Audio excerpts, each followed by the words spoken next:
I'm Bob Cringely. 16 years ago, when I was making my television series Triumph of the Nerds, I interviewed Steve Jobs. That was in 1995. 10 years earlier, Steve had left Apple following a bruising struggle with John Sculley, the CEO he'd brought into the company. At the time of our interview, Steve was running Next, the niche computer company he founded after leaving Apple. Little did we know that within 18 months he would sell Next to Apple, and 6 months later, he'd be running the place. The way things work in television, we used only a part of that interview in the series, and for years we thought the interview was lost forever because the master tape went missing while being shipped from London to the U.S. in the 1990s. Then just a few days ago, series director Paul Sen found a VHS copy of that interview in his garage. There are very few TV interviews with Steve Jobs, and almost no good ones. They rarely show the charisma, candor, and vision that this interview does. And so, to honor an amazing man, here's that interview in its entirety. Most of this has never been seen before. So, how did you get involved with personal computers? Well, I ran into my first computer when I was about 10 or 11. And it's hard to remember back then, but I'm an old fossil now. I'm an old fossil. So when I was 10 or 11, it was about 30 years ago. And no one had ever seen a computer.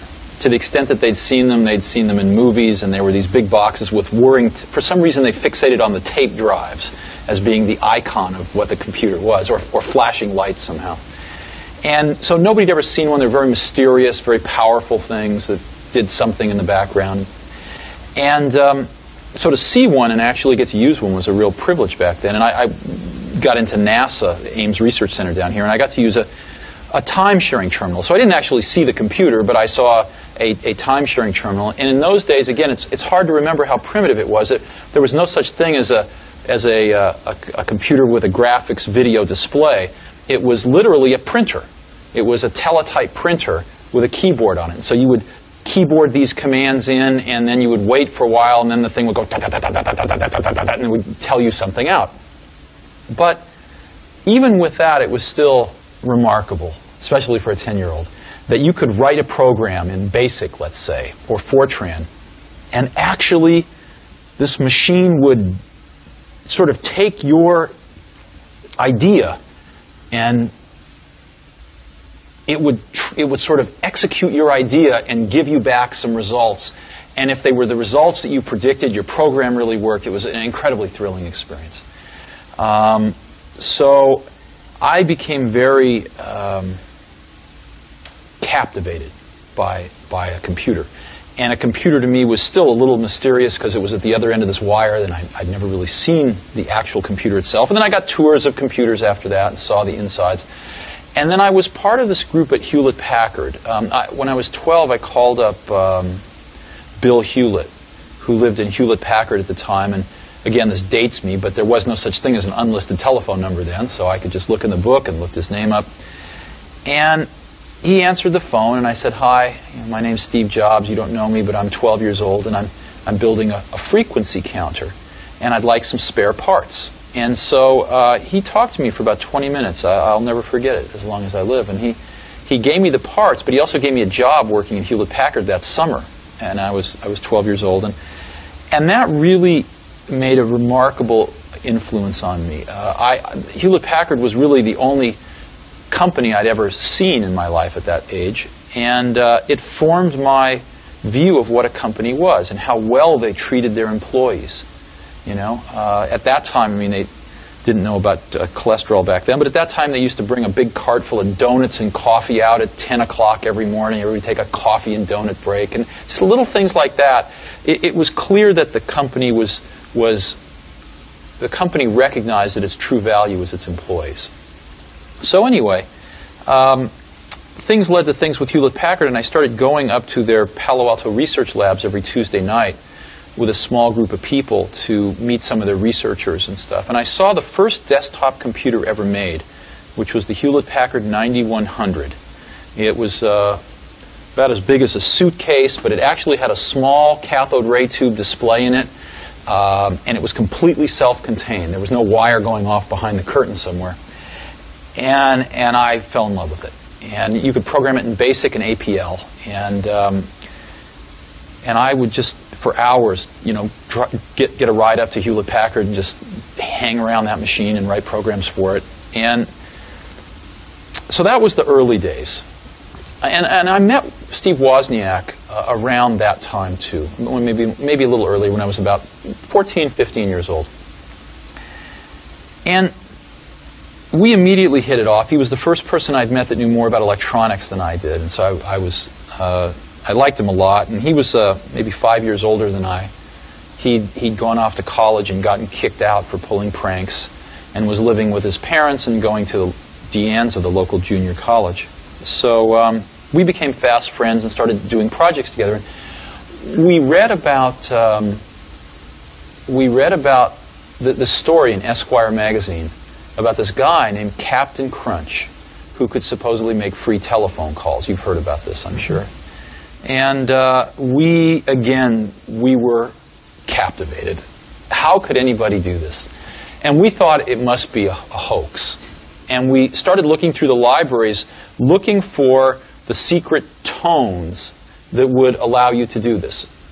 And it turned out we were at Stanford Linear Accelerator Center one night, and way in the bowels of their technical library, way down at the last bookshelf, in the corner bottom rack, we found an AT&T technical journal that laid out the whole thing. And that's another moment I'll never forget. When we saw this journal, we thought, my God, it's all real. And so we set out to build a device to make these tones. And the way it worked was, you know when you make a long-distance call, you used to hear doo-doo-doo-doo-doo-doo, right in the background? They were tones that sounded like the touch tone you could make on your phone, but they were different frequencies, so you couldn't make them. It turned out that was the signal from one telephone computer to another, controlling the computers in the network. And AT&T made a fatal flaw when they designed the original telephone network, digital telephone network, was they put the signaling from computer to computer in the same band as your voice, which meant that if you could make those same signals, you could put it right in through the handset. And literally, the entire AT&T international phone network would think you were an AT&T computer. So after 3 weeks, we finally built a box like this that worked. And I remember the first call we made was down to L.A., so one of Woz's relatives down in Pasadena. We dialed the wrong number. But we woke some guy up in the middle of the night, and we were yelling at him like, don't you understand, we made this call for free? And this person didn't appreciate that. But it was miraculous. And we built these little boxes to do blue boxing, as it was called. And we put a little note in the bottom of them. Our logo was, he's got the whole world in his hands. And they worked. We built the best blue box in the world. It was all digital, no adjustments. And so you could go up to a payphone and you could take a trunk over to White Plains and then take a satellite over to Europe and then go to Turkey, take a cable back to Atlanta, and you could go around the world. You could go around the world 5 or 6 times because we learned all the codes for how to get on the satellites and stuff. And then you could call the payphone next door, and so you could shout in the phone, and after about a minute, it would come out the other phone. It was miraculous. And you might ask, well, what's so interesting about that? What's so interesting is that we were young, and what we learned was that we could build something ourselves that could control billions of dollars worth of infrastructure in the world. That was what we learned, was that us two, we didn't know much, we could build a little thing that could control a giant thing. And that was an incredible lesson. I don't think there would have ever been an Apple computer had there not been blue boxing. Well, I said you called the Pope. Yeah, we did call the Pope. He pretended to be Henry Kissinger. And we got the number of the Vatican, and we called the Pope. And they started waking people up in the hierarchy, I don't know, cardinals and this and that. And they actually sent someone to wake up the Pope. When finally we just burst out laughing, and they realized that we weren't Henry Kissinger. And so we never got to talk to the Pope, but it was very funny. So the jump from blue boxes to personal computers, what sparked that? Well, necessity, in the sense that there was time-sharing computers available. And there was a time-sharing company in Mountain View that we could get free time on. So, but we needed a terminal, and we couldn't afford one. So we designed and built one. And that was the first thing we ever did. We built this terminal. And so what an Apple I was really an extension of this terminal, putting a microprocessor on the back end. That's what it was. It was really kind of two separate projects put together. So first we built the terminal, and then we built the Apple I. And we really built it for ourselves because we couldn't afford to buy anything. And we'd scavenge parts here and there and stuff. And we build these all by hand. I mean, they'd take, 40 to 80 hours to build one, and then they'd always be breaking because there's all these tiny little wires. And so it turned out a lot of our friends wanted to build them too. And although they could scavenge most of the parts as well, they didn't have the sort of skills to build them that we had acquired by training ourselves through building them. And so we ended up helping them build most of their computers, and it was really taking up all of our time. And we thought, if we could make what's called a printed circuit board, which is a piece of fiberglass with copper on both sides that's etched to form the wires so that you could build a computer, you could build an Apple I in a few hours instead of 40 hours. If we only had one of those, we could sell them to all our friends for as much as it cost us to make them and make our money back, and everybody be happy, and we'd say, we get a life again. So we did that. I sold my Volkswagen bus, and Steve sold his calculator, and we got enough money to pay a friend of ours to make the artwork to make a printed circuit board. And we made some printed circuit boards, and we sold some to our friends. And I was trying to sell the rest of them so that we could get our microbus and calculator back. And I walked into the first computer store in the world, which was the Byte Shop of Mountain View, I think, on El Camino. It metamorphosized into an adult bookstore a few years later. But at this point, it was the Byte Shop. And the person that ran it, I think his name was Paul Terrell, he said, I'll take 50 of those. I said, this is great. He said, but I want them fully assembled. We'd never thought of this before. So we then kicked this around. We thought, why not? Why not try this? And so I spent the next several days on the phone talking with electronics parts distributors. We didn't know what we were doing. And we said, look, here's the parts we need. We figured we'd buy 100 sets of parts, build 50, sell them to the Byte Shop for twice what it cost us to build them, therefore paying for the whole 100, and then we'd have 50 left, and we could make our profits by selling those. So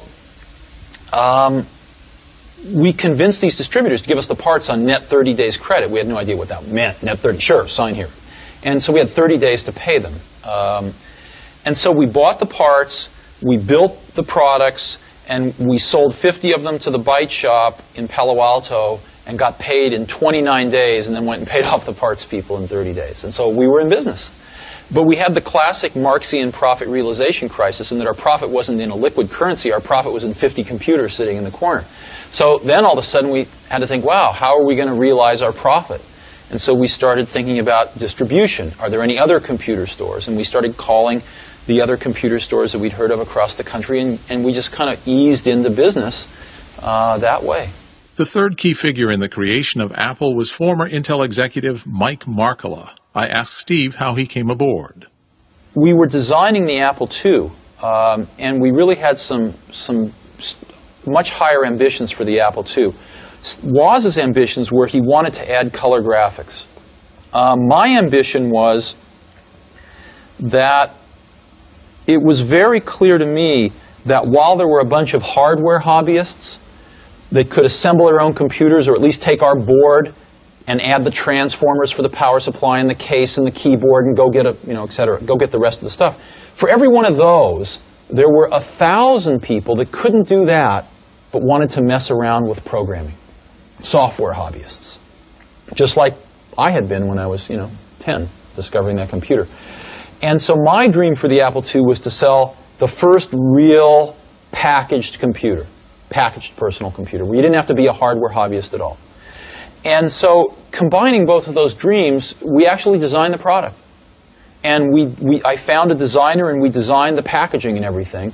And we wanted to make it out of plastic, and we had the whole thing ready to go, but we needed some money for tooling the case and things like that. We needed a few $100,000. And this was way beyond our means. So I went looking for some venture capital.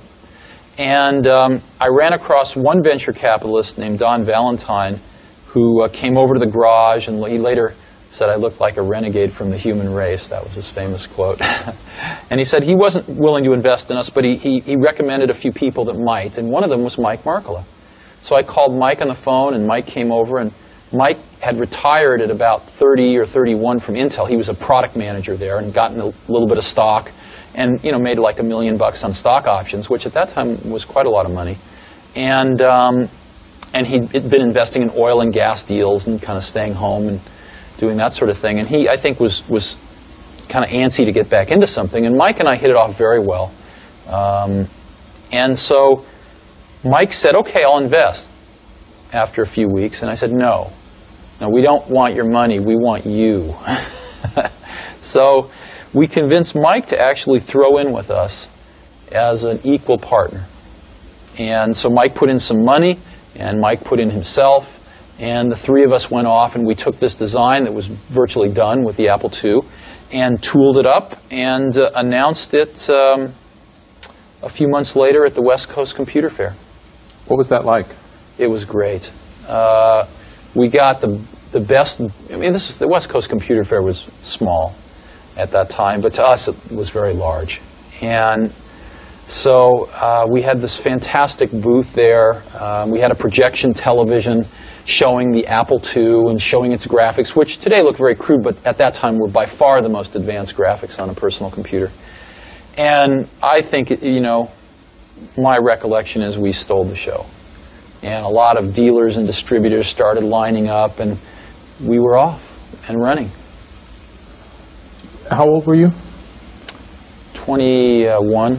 21. Yeah. You're 21. You're a big success. You just sort of done it by the seat of your pants. You don't have any particular training in this. How do you learn to run a company?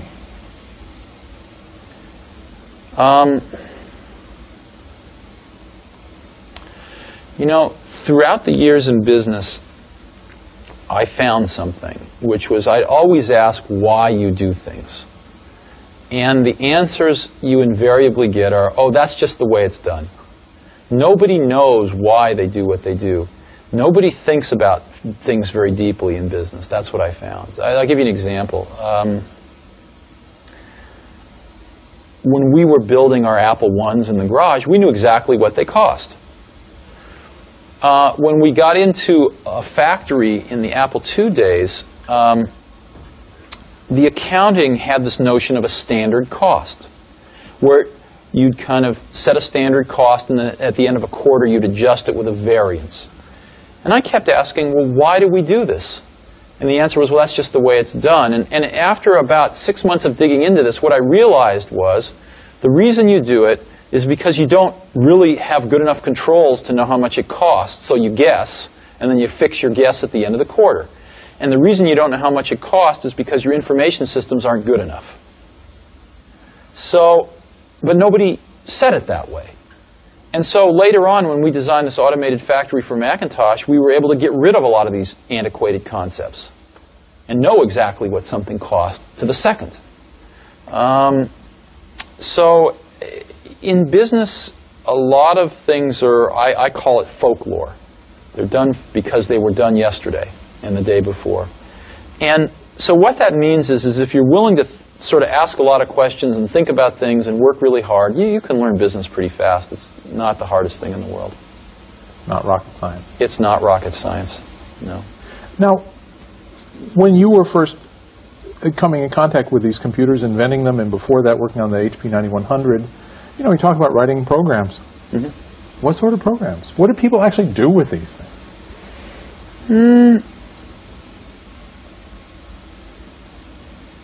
See, what we did with them,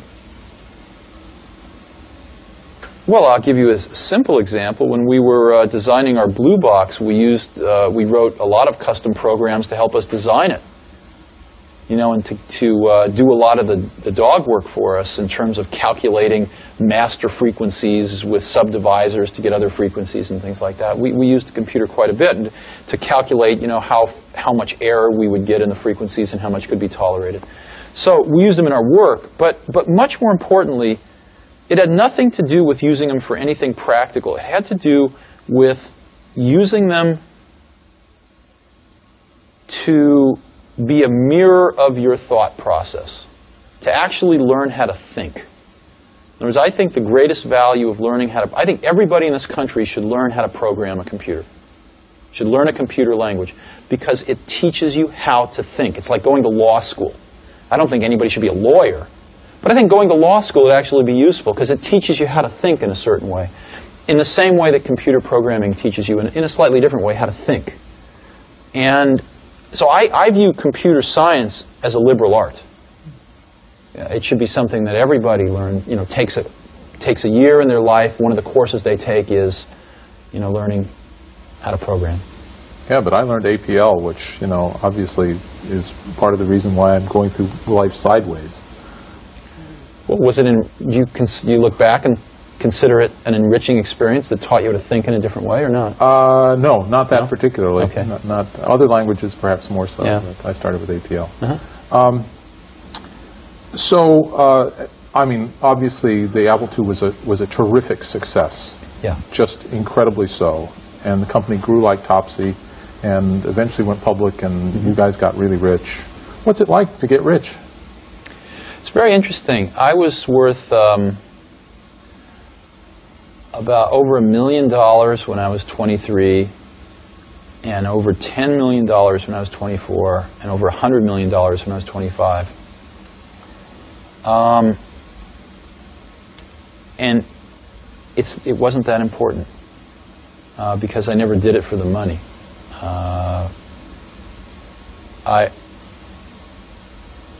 I think money is a wonderful thing because it enables you to do things. It enables you to invest in ideas that don't have a short-term payback and things like that. But especially at that point in my life, it was not the most important thing. The most important thing was the company, the people, the products we were making, what we were going to enable people to do with these products. So I didn't think about it a great deal. I never sold any stock, and just really believed that the company would do very well over the long term. Central to the development of the personal computer was the pioneering work being done at Xerox's Palo Alto Research Center, which Steve first visited in 1979. I had 3 or 4 people who kept bugging me that I ought to get my rear over to Xerox PARC and see what they were doing. And so I finally did. I went over there, and they were very kind, and they showed me what they were working on. And they showed me really 3 things. But I was so blinded by the first one that I didn't even really see the other 2. One of the things they showed me was object-oriented programming. They showed me that, but I didn't even see that. The other one they showed me was really a networked computer system. They had over 100 Alto computers, all networked, using email, et cetera, et cetera. I didn't even see that. I was so blinded by the first thing they showed me, which was the graphical user interface. I thought it was the best thing I'd ever seen in my life. Now, remember, it was very flawed. What we saw was incomplete. They'd done a bunch of things wrong, but we didn't know that at the time. It's still, though, they had the germ of the idea was there, and they'd done it very well. And within, 10 minutes, it was obvious to me that all computers would work like this someday. It was obvious. I mean, you could argue about how many years it would take. You could argue about who the winners and losers might be, but you couldn't argue about the inevitability of it. It was so obvious. You would have felt the same way had you been there. Those are the exact words that Paul Allen used. Yeah. It's really interesting. Yeah, it was obvious. But there were two visits. You saw it, then you brought some people back with you? Yeah. And what happened the next time? They made you cool your heels for a while. No. No? Well, Adele Goldberg says otherwise. What do you mean? Well, she did the demo when the group came back, and she said that she argued against doing it for 3 hours. And they took you other places and showed you other things while she was arguing. You mean they were reluctant to show us the demo? She was. Oh, okay. Oh, I have no idea. Oh, okay. Yeah, I don't remember that. No, I thought you meant something else. So they were very skillful. Yeah. But they did show us. Yeah. So, and it's good that they showed us because the technology crashed and burned at Xerox. And they used to call the... What's that? No, I was just... Why? Yeah, why? Oh, I actually thought a lot about that, and I learned more about that with John Scully later on, and I think I understand it now pretty well. What happens is, like with John Scully, John came from PepsiCo, and they at most would change their product, once every 10 years. I mean, to them, a new product was like a new size bottle, right? So if you were a product person, you couldn't change the course of that company very much. So who influenced the success of PepsiCo? The sales and marketing people. Therefore, they were the ones that got promoted, and therefore they were the ones that ran the company. Well, for PepsiCo, that might have been okay, but it turns out the same thing can happen in technology companies that get monopolies, like, IBM and Xerox. If you were a product person at IBM or Xerox, so you make a better copy or a better computer. So what? When you have a monopoly market share, the company's not any more successful. So the people that can make the company more successful are sales and marketing people. And they end up running the companies. And the product people get driven out of the decision-making forums. And the companies forget what it means to make great products. Sort of the product sensibility and the product genius that brought them to that monopolistic position gets rotted out by people running these companies who have no conception of a good product versus a bad product. They have no conception of the craftsmanship that's required to take a good idea and turn it into a good product. And they really have no feeling in their hearts, usually, about wanting to really help the customers. So that's what happened at Xerox. The people at Xerox PARC used to call the people that ran Xerox toner heads. And these toner heads would come out to Xerox PARC and they just had no clue about what they were seeing. And for our audience, toner is what? Oh, toner. Toner is what you put into a copier. Yeah, the toner that you add to an industrial copier. The black stuff. The black stuff, yeah. So basically they were copier heads that just had no clue about a computer or what it could do. And so they just grabbed defeat from the greatest victory in the computer industry.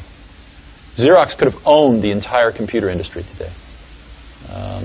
Could have been, a company 10 times its size. Could have been IBM. Could have been the IBM of the 90s. Could have been the Microsoft of the 90s.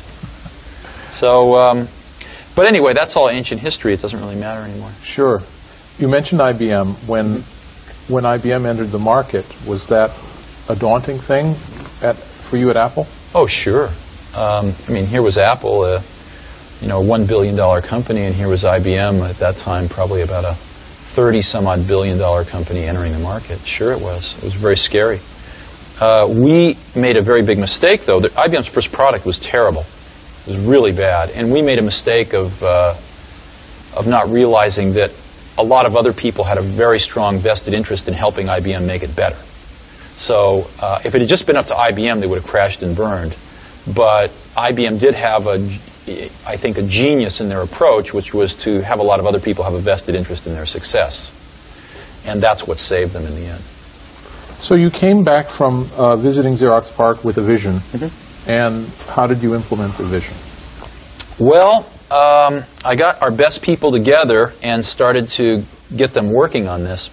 The problem was that we'd hired a bunch of people from Hewlett-Packard. And they didn't get this idea. They didn't get it. I remember having dramatic arguments with some of these people who thought the coolest thing in user interface was soft keys at the bottom of a screen. They had no concept of proportionally spaced fonts, no concept of a mouse. Matter of fact, I remember arguing with these folks, people screaming at me that it would take us 5 years to engineer a mouse and it would cost $300 to build. And I finally got fed up. I just went outside and found David Kelly Design and asked him to design me a mouse. And in 90 days, we had a mouse we could build for $15 that was phenomenally reliable. So I found that, in a way, Apple Apple did not have the caliber of people that was necessary to seize this idea in many ways. And there was a core team that did, but there was a larger team that mostly had come from Hewlett-Packard that didn't have a clue. Well, it becomes this issue of professionalism. There's a dark side and a light side to it, isn't Well, there? no, you know what it is? No, it's not dark and light. It's that people get confused. Companies get confused. When they start getting bigger, they want to replicate their initial success. And a lot of them think, well, somehow there's some magic in the process of how that success was created. So they start to try to institutionalize process across the company. And before very long, people get very confused that the process is the content. And that's ultimately the downfall of IBM. IBM has the best process people in the world. They just forgot about the content. And that's what happened a little bit at Apple, too. We had a lot of people who were great at management process. They just didn't have a clue as to the content.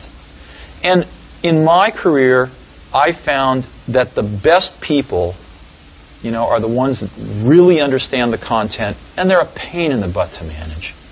But you put up with it because they're so great at the content. And that's what makes great products. It's not process, it's content. So we had a little bit of that problem at Apple. And that problem eventually resulted in the Lisa, which had its moments of brilliance. In a way, it was very far ahead of its time. But there wasn't enough fundamental content understanding. Apple drifted too far away from its roots. To these Hewlett-Packard guys, $10,000 was cheap. To our market, to our distribution channels, $10,000 was impossible. So we produced a product that was a complete mismatch for the culture of our company, for the image of our company, for the distribution channels of our company, for our current customers. None of them could afford a product like that. And it failed. Now you and John Couch fought for leadership of the Lisa. Absolutely, and I lost. That's correct. How did that come about? Well, I thought Lisa was in serious trouble. I thought Lisa was going off in this very bad direction, as I've just described. And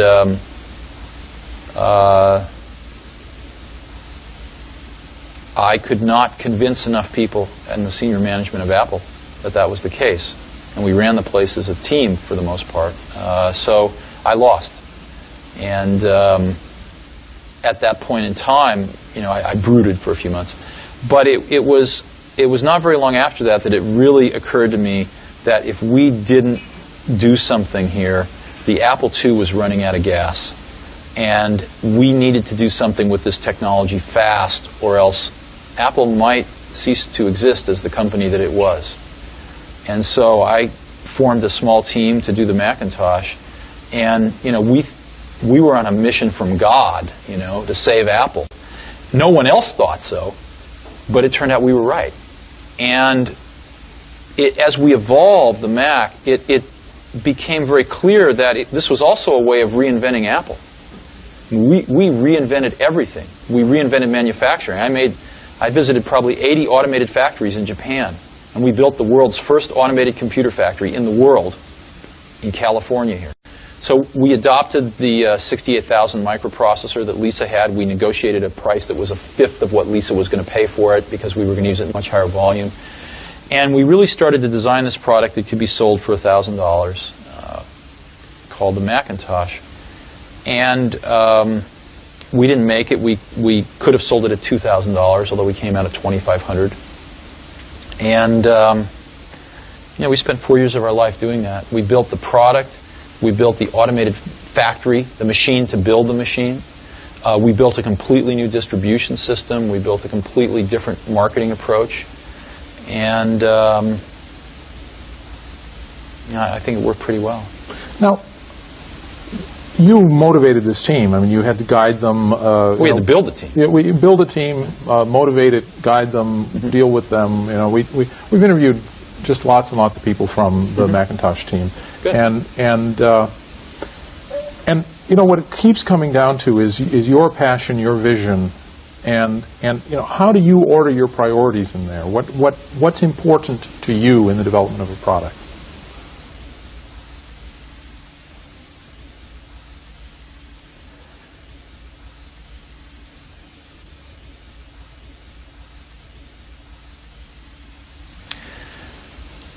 You know,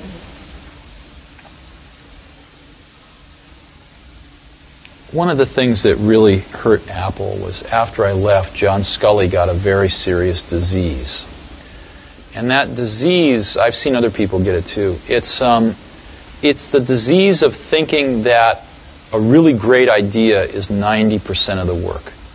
And that if you just tell all these other people, you know, here's this great idea, then of course they can go off and make it happen.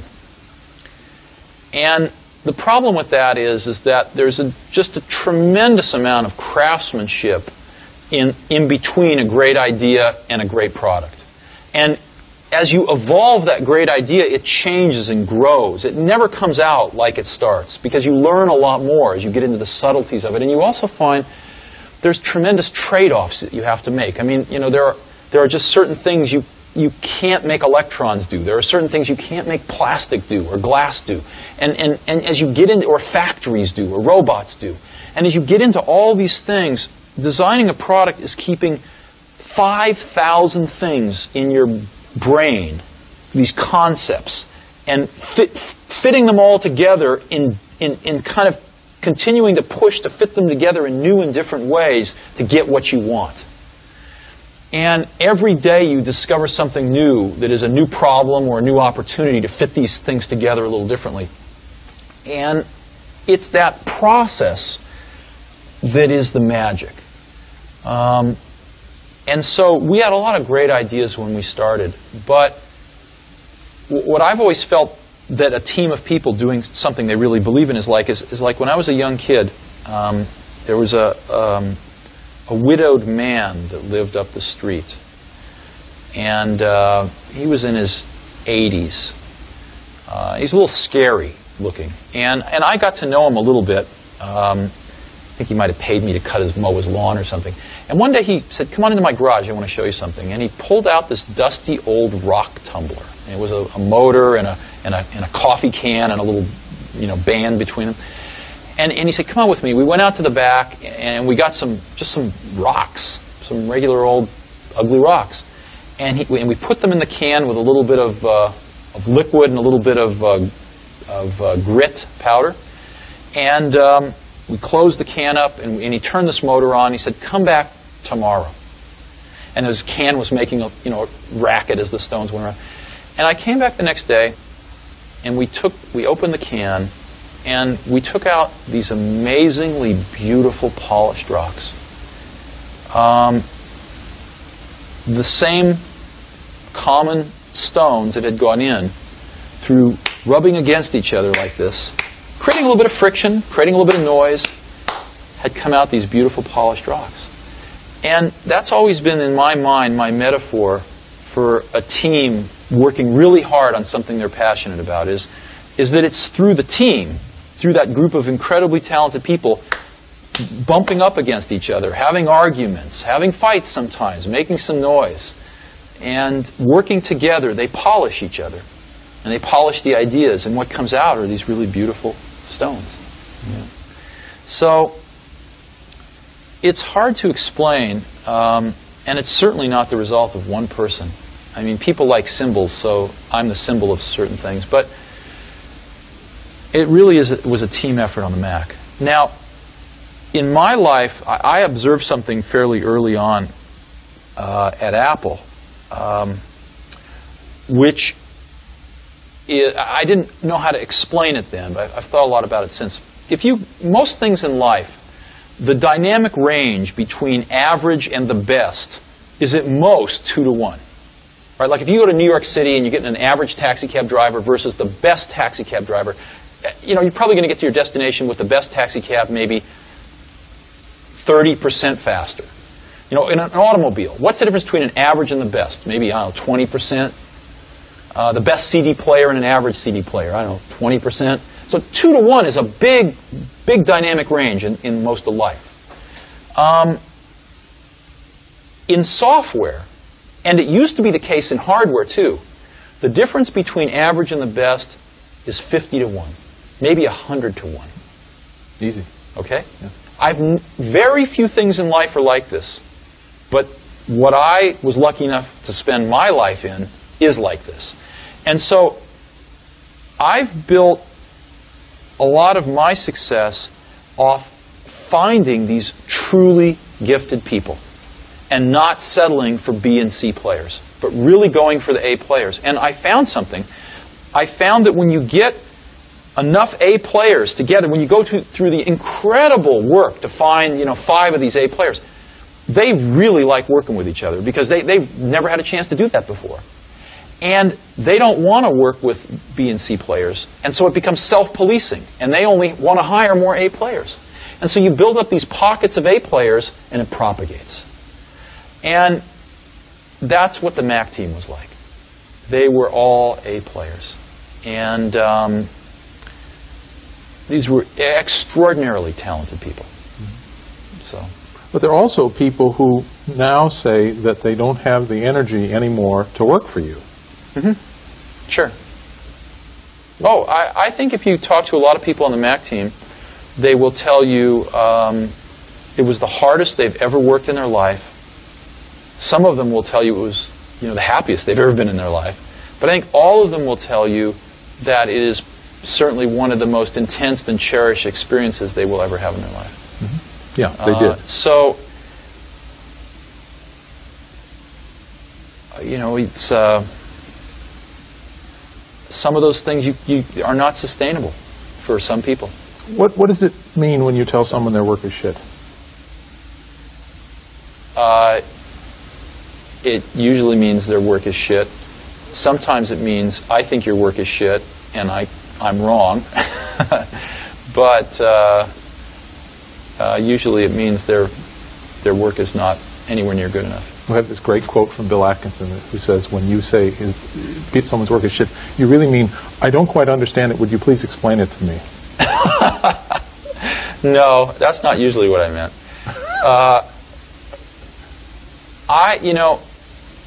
When you get really good people, they know they're really good, and you don't have to baby people's egos so much. And what really matters is the work. And everybody knows that. That's all that matters is the work. So people are being counted on to do specific pieces of the puzzle. And the most important thing I think you can do for somebody who's really good and who's really being counted on is to point out to them when their work isn't good enough. And to do it very clearly and to articulate why and to get them back on track. And you need to do that in a way that does not call into question your confidence in their abilities, but leaves not too much room for interpretation that it's the work that they have done for this particular thing is not good enough to support the goal of the team. And that's a hard thing to do. And I've always taken a very direct approach. So, and I think if you talk to people that have worked with me, the really good people have found it beneficial. Some people have hated it, But, and I'm also one of these people that I don't really care about being right, I just care about success. So you'll find a lot of people that will tell you that I had a very strong opinion, and they, presented evidence to the contrary, and 5 minutes later I completely changed my mind. Because I'm like that. I don't mind being wrong. And I'll admit that I'm wrong a lot. It doesn't really matter to me too much. What matters to me is that we do the right thing. So how and why did Apple get into desktop publishing, which would become the Mac's killer app? I don't know if you know this, but we got the first Canon laser printer engine shipped in the United States at Apple. And we had it hooked up to a Lisa actually imaging pages before anybody. Before HP, long before HP, long before Adobe. But I heard a few times people would tell me, hey, there's these guys over in this garage that left Xerox PARC, you ought to go see them. And I finally went and saw them, and I saw what they were doing, and it was better than what we were doing. And they were going to be a hardware company. They wanted to make printers and the whole thing. And so I talked them into being a software company. And we, within 2 or 3 weeks, we had canceled our internal project. A bunch of people wanted to kill me over this, but we did it. And I had cut a deal with Adobe to use their software, and we bought 19.9% of Adobe at Apple. They needed some financing. We wanted a little bit of control. And we were off to the races. And so we got the engines from Canon. We designed the first laser printer controller at Apple. And we got the software from Adobe, and we introduced the Laser Writer. And no one at the company wanted to do it but a few of us in the Mac group. Everybody thought a $7,000 printer was crazy. What they didn't understand was you could share it with AppleTalk. I mean, they understood it intellectually, but they didn't understand it viscerally, because the last really expensive thing we tried to sell was Lisa. So we pushed this thing through, and I had to basically do it over a few dead bodies, but we pushed this thing through, and it was the first laser printer on the market, as you know. And the rest is history. When I left Apple, Apple was the largest printer company measured by revenue in the world. Wow. It lost that distinction to Hewlett-Packard about 3-4 years after I left, unfortunately. But when I left, it was the largest printer company in the world. Did you envision desktop publishing? Was that a no-brainer? You know,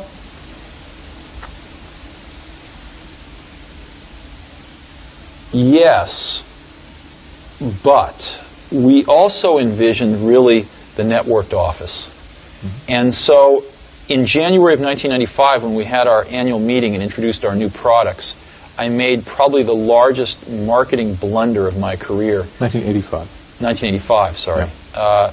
Made probably the largest marketing blunder of my career by announcing the Macintosh Office instead of just desktop publishing. Mm. And we had desktop publishing as a major component of that, but we announced a bunch of other stuff as well, and I think we should have just focused on desktop publishing at that time. After serious disagreements with Apple's CEO John Sculley, Steve left the company in 1985. Tell us about your departure from Apple. Oh, it was very painful. I'm not even sure I want to talk about it. What can I say? I hired the wrong guy. That was Sculley? Yeah. And he destroyed everything I'd spent 10 years working for. Starting with me, but that wasn't the saddest part. I would have gladly left Apple if Apple would have turned out like I'd wanted it to. He basically got on a rocket ship that was about to leave the pad, and the rocket ship left the pad, and it kind of went to his head. He got confused and thought that he built the rocket ship. And then he kind of sort of changed the trajectory so that it was inevitably going to crash into the ground. Well, it was always in the pre-Macintosh days and the early Macintosh days, it was always the Steve and John show. You know, you two were kind of joined at the hip for a while there. And then something happened to split you. What was that? That's correct. What was that catalyst? What happened was that the industry went into a recession in late 1984. Sales started seriously contracting. And John didn't know what to do. He had not a clue. And there was a leadership vacuum at the top of Apple. There were fairly strong general managers running the divisions. I was running the Macintosh division. Somebody else was running the Apple II division, etc. There were some problems with some of the divisions. There was a person running the storage division that was completely out to lunch, and a bunch of things that needed to be changed. But all of those problems got put in a pressure cooker because of this contraction in the marketplace. And there was no leadership. And John was in a situation where the board was not happy and where he was probably not long for the company. And one thing I did not ever see about John until that time was he had an incredible survival instinct. Somebody once told me this guy didn't get to be the president of PepsiCo without these kinds of instincts, and it was true. And John decided that a really good person to be the root of all these problems would be me. And so we came to loggerheads. And John had cultivated a very close relationship with the board. And they believed him. So that's what happened. So there were competing visions for the company. Oh, clearly. And well, not so much competing visions for the company, because I don't think John had a vision for the company. well, I guess I'm asking, what was your vision that that lost out in this instance? It wasn't an issue of vision. It was an issue of execution, in the sense that my belief was that Apple needed much stronger leadership to sort of unite these various factions that we created with the divisions, that the Macintosh was the future of Apple, that we needed to rein back expenses dramatically in the Apple II area, that we needed to be spending very heavily in the Macintosh area, things like that. And John's vision was that he should remain the CEO of the company, and anything that would help him do that would be acceptable. So I think that Apple was in a state of paralysis in the early part of 1985, and I wasn't at that time capable, I don't think, of running the company as a whole. I was 30 years old, and I don't think I had enough experience to run a $2 billion company. Unfortunately, John didn't either. And so anyway, I was told in no uncertain terms that there was no job for me. It was really, really tragic. Siberia. Yeah, it would have been far smarter for Apple to sort of, let me work on the next. I volunteered. I said, why don't I start a research division? And, give me a few $1,000,000 a year, and I'll go hire some really great people, and we'll do the next great thing. And I was told there was no opportunity to do that. Oh, wow. So, and my office was taken away. It was. I'll get real emotional if we keep talking about this. So, anyway, but that's irrelevant. I'm just one person, and the company was a lot more people than me. So that's not the important part. The important part was the values of Apple, over the next several years were systematically destroyed. I then asked Steve for his thoughts on the state of Apple. Remember, this was 1995, a year before he would go back to Apple. Remember, too, that when Apple bought Next a year after this interview, Steve immediately sold the Apple stock he received as part of the sale. Apple's dying today. Apple's dying a very painful death. It's on a glide slope to die. And the reason is because, when I walked out the door at Apple, we had a 10-year lead on everybody else in the industry. Macintosh was 10 years ahead. We watched Microsoft take 10 years to catch up with it. Well, the reason that they could catch up with it was because Apple stood still. The Macintosh that's shipping today is 25% different than the day I left. They've spent hundreds of millions of dollars a year on R&D. A total of probably $5 billion on R&D. What did they get for it? I don't know. But it was... What happened was the understanding of how to move these things forward and how to create these new products somehow evaporated. And I think a lot of the good people stuck around for a while, but there wasn't an opportunity to get together and do this because there wasn't any leadership to do that. So what's happened with Apple now is that they've fallen behind in many respects, certainly in market share. And most importantly, their differentiation has been eroded by Microsoft. And so what they have now is they have their installed base, which is not growing and which is shrinking slowly, but will provide a good revenue stream for several years. But it's a glide slope that's just going to go like this. Yeah. So it's unfortunate. And I don't really think it's reversible at this point in time. That's why. What about Microsoft? That's the juggernaut now, right? And it's it's a kind of a Ford LTD going into the future. It's definitely not a Cadillac. It's not a BMW. It's just what's going on there? How did those guys do that? Well, Microsoft's Orbit was made possible by a Saturn V booster called IBM. And I know Bill would get upset with me for saying this, but of course it was true. Mm-hmm. And much to Bill and Microsoft's credit, they used that fantastic opportunity to create more opportunity for themselves. Most people don't remember, but until 1984 with the Mac, Microsoft was not in the applications business. It was dominated by Lotus. And Microsoft took a big gamble to write for the Mac. And they came out with applications that were terrible. But they kept at it, and they made them better, and eventually they dominated the Macintosh application market and then used a springboard of Windows to get into the PC market with those same applications. And now they dominate the applications in the PC space too. So they have two characteristics. I think they're very strong opportunists, and I don't mean that in a bad way. And two, they're like the Japanese. They just keep on coming. Now, they were able to do that because of the revenue stream from the IBM deal. But nonetheless, they made the most of it, and I give them a lot of credit for that.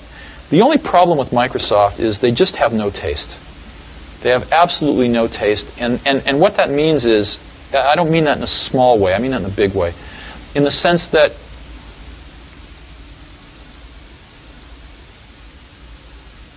they don't think of original ideas, and they don't bring much culture into their product. And you say, well, why is that important? Well, proportionally spaced fonts come from typesetting and beautiful books. That's where one gets the idea. If it weren't for the Mac, they would never have that in their products. And so I guess I am saddened, not by Microsoft's success. I have no problem with their success. They've earned their success, for the most part. I have a problem with the fact that they just make really third-rate products. Their products have no spirit to them. Their products have no sort of spirit of enlightenment about them. They are very pedestrian. And the sad part is that most customers don't have a lot of that spirit either.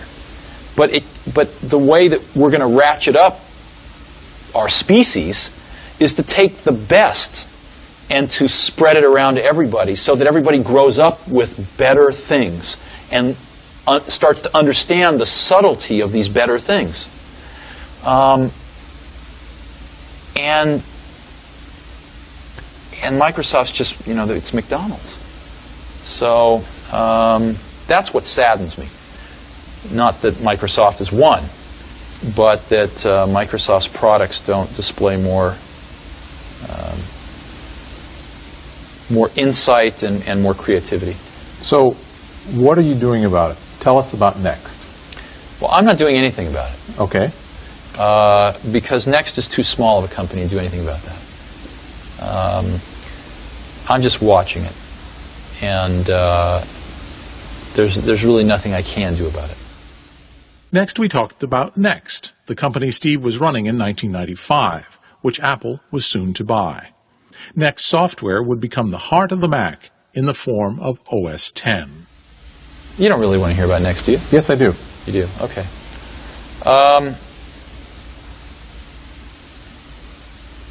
Well, maybe the best thing, since we don't have much time, is I can just tell you what Next is today. Yeah, rather than the whole that's history. Fine. There hasn't been...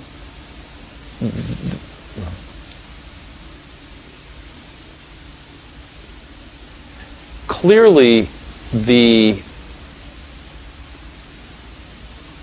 innovation in the computer industry is happening in software right now. And there hasn't been a revolution in how we create software in a long... Sorry. The innovation in the industry is in software. And there hasn't ever been a real revolution in how we created software, certainly not in the last 20 years. As a matter of fact, it's gotten worse. While the Macintosh was a revolution for the end user to make it easier to use, it was the opposite for the developer. The developer paid the price, and software got much more complicated to write as it became easier to use for the end user. So, software is infiltrating everything we do these days. in businesses, software is one of the most potent competitive weapons. I mean, the most successful business war was friends and family, MCI's friends and family, in the last 10 years. And what was that? It was a brilliant idea, and it was custom billing software. AT&T didn't respond for 18 months, yielding billions of dollars worth of market share to MCI, not because they were stupid, but because they couldn't get the billing software done. So in ways like that, and in smaller ways, software is becoming an incredible force in this world. To provide new goods and services to people, whether it's over the internet or what have you, software is going to be a major enabler in our society. We have taken another one of those brilliant original ideas at Xerox PARC that I saw in 1979, but didn't see really clearly then, called object-oriented technology. And we have perfected it and commercialized it here and become the biggest supplier of it to the market. And this object technology lets you build software 10 times faster. And it's better. And so that's what we do. And we've got a small to medium-sized business. I mean, we're the largest supplier of objects. But, we're a $50 to $75 million company. Got about 300 people. And that's what we do. And the end of the third show, actually, is the one moment where we do look into the future, because Channel 4 has asked us to do that. Sure. And so what's your vision of, 10 years from now with this technology that you're developing? Well, I think the internet and the web, there are two exciting things happening in software and in computing today. I think one is objects, but the other one is the web. The web is incredibly exciting because it is the fulfillment of a lot of our dreams that the computer would ultimately not be primarily a device for computation, but metamorphosize into a device for communication. And with the web, that's finally happening. And secondly, it's exciting because Microsoft doesn't own it, and therefore there's a tremendous amount of innovation happening. So I think that the web is going to be profound in what it does to our society. As you know, about 15% of the goods and services in the U.S. are sold via catalogs or over the television. All that's going to go on the web and more. Billions and billions, soon tens of billions of dollars worth of goods and services are going to be sold on the web. A way to think about it is the ultimate direct-to-customer distribution channel. Another way to think about it is the smallest company in the world can look as large as the largest company in the world on the web. So I guess I think the web, as we look back 10 years from now, the web is going to be the defining technology, the defining social moment for computing. And I think it's going to be huge. I think it's breathed a whole new generation of life into personal computing. And I think it's going to be huge. Yeah. And you're making software that... Oh, absolutely, but so is everybody. I mean, just forget about what we're doing. Just as an industry, the web is going to open a whole new door to this industry. Yeah. It's another one of those things that it's obvious once it happens. But 5 years ago, who would have guessed? Right. That's right. Yeah. Isn't this a wonderful place we live in? I was keen to know about Steve's passion. What drove him? I read an article when I was very young in Scientific American, and it measured the efficiency of locomotion for various species on the planet. So for, bears and chimpanzees and raccoons and birds and fish, how many kilocalories per kilometer did they spend to move? And humans were measured too. And the condor won. It was the most efficient.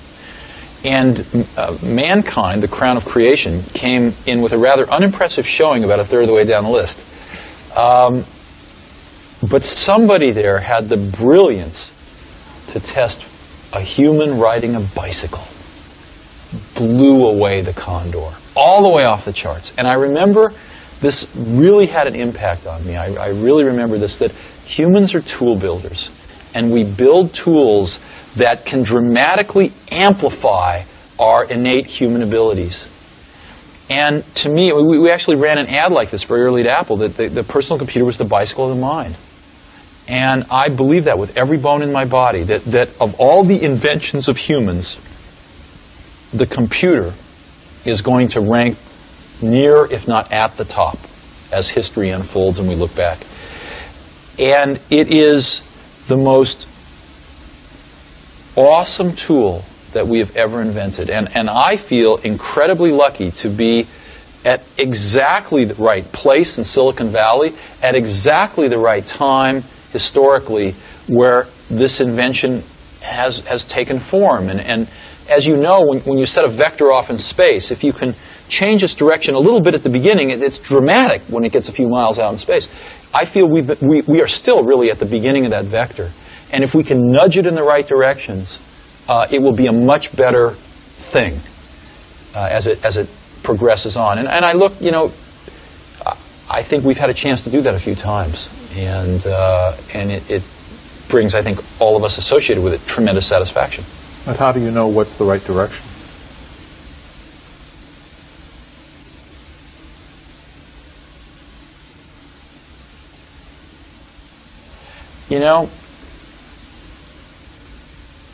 Ultimately, it comes down to taste.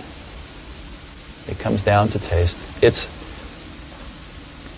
It comes down to trying to expose yourself to the best things that humans have done, and then try to bring those things in to what you're doing.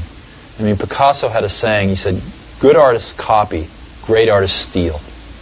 And we have, always been shameless about stealing great ideas.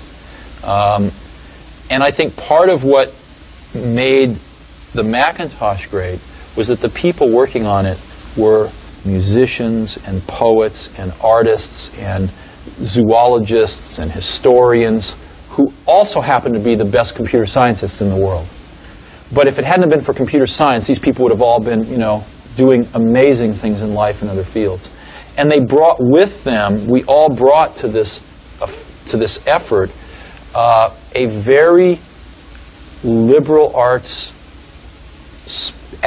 sort of air, a very liberal arts attitude that we wanted to pull in the best that we saw in these other fields into this field. And I don't think you get that if you're very narrow. One of the questions I asked everyone in the series was, are you a hippie or a nerd? Oh, if I had to pick one of those two, I'm clearly a hippie. Yeah. Yeah.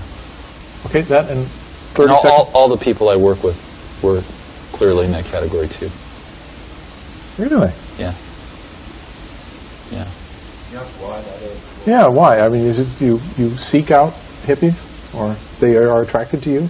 Well, ask yourself, what is a hippie? I mean, this is an old word. It has a lot of connotations. But to me, because I grew up, remember that the 60s happened in the early 70s, right? So we have to remember that. And that's sort of when I came of age. So I saw a lot of this. And, a lot of it happened right in our backyard here. So, to me, the spark of that was that there was something beyond sort of what you see every day. There's something going on here in life beyond just a job and a family and 2 cars in the garage and a career.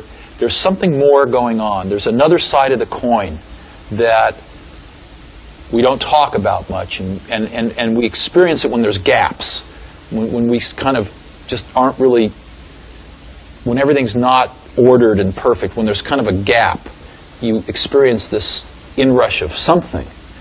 And a lot of people have set off throughout history to find out what that was.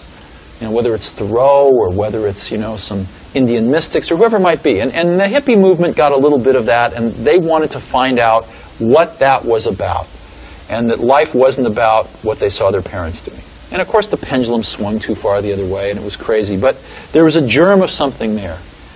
And it's the same thing that causes people to want to be poets instead of bankers, and I think that's a wonderful thing. And I think that same spirit can be put into products, and those products can be manufactured and given to people, and they can sense that spirit. I mean, if you talk to people that use the Macintosh, they love it. I mean, you don't hear people loving products very often, really. But you could feel it in there. There was something really wonderful there. So I don't think that most of the really best people that I've worked with have worked with computers for the sake of working with computers. They've worked with computers because they are the medium that is best capable of transmitting some feeling that you have, that you want to share with other people. Does that make any sense to you? Oh, yeah. And, before they invented these things, all these people would have done other things. But computers were invented, and they did come along, and all these people did get interested in school or before school, and said, hey, this is the medium that I think I can say something in. Mm-hmm.